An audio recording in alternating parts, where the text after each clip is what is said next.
Hey guys, if you're wondering what this video is about, it's about Mary Lynn not flushing the toilet when I'm trying to do a tour at her grandmother's downstairs. I know this sounds weird because I'm trying to do a tour not in my house, but it was just another house and it looked cool to me because yeah.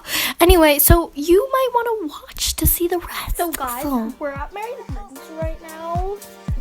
Nan's and there's a whole other house in her basement. I'm going to give you a tour.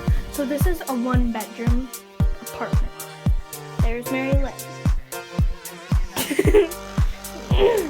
There's a closet. I don't know what's in here. Let's look. Clothes. Okay. This is basically Mary Lynn's apartment. Okay, move. Oh, my money. Okay, so then here's the bathroom. It stinks because Mary Lynn just had a poop. So here's the shower. Let's just close it here. And I'm in a shower. Wow.